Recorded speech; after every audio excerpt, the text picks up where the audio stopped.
Hello class, my name is Carlos Alvarado. This is MPA 580, week number 4.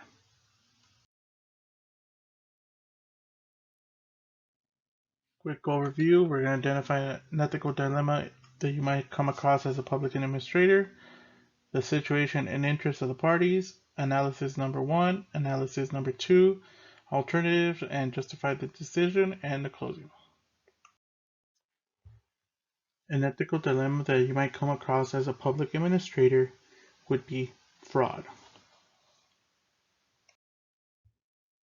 The situation is the customer lying on their forms and applications and the interview in order to receive more benefits.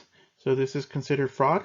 And the interest of the parties is the customer is trying to receive either more benefits for CalFresh, which is food stamps, or Medi-Cal benefits to be eligible, and that's for health services. My duty in this situation of with fraud with the customer, my duty is to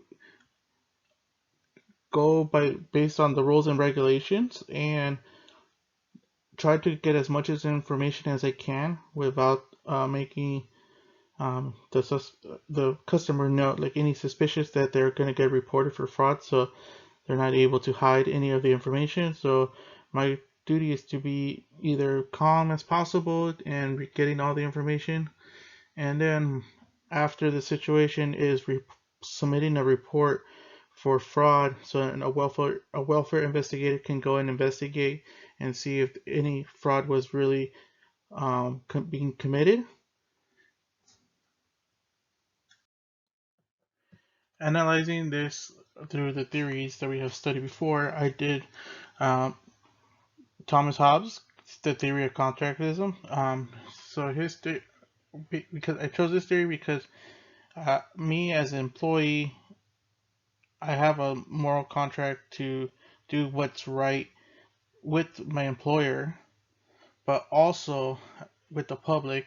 At, I have to do like what's right.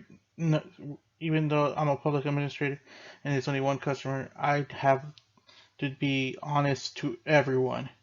And also, I chose utilitarianism, and the reason I chose this one is because so this theory is seeking for happiness for all of us. Even though I want the client to receive as many benefits they're entitled to, if the employee, me as the employee, I making sure that I'm fair for everyone. So if I let this one patient go by or client go slip through the cracks, then that means I should be doing this for everyone. It's not gonna be just for.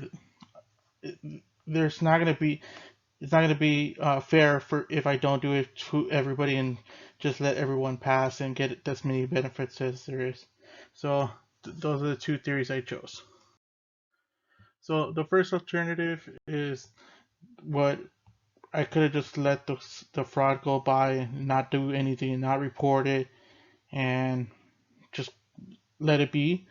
And that's an alternative, but it's not the right alternative. It's just one of the ways that I could have gone.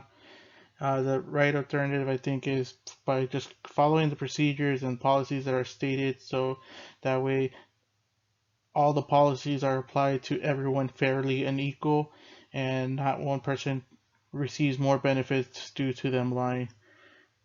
And I justify this decision based on theories and that has learned and studied in this class, but not just that, just knowing that I'm supposed to do what is right at all times without anybody being there watching me. And if you made it this far, thank you so much for watching, and I will see you again next week.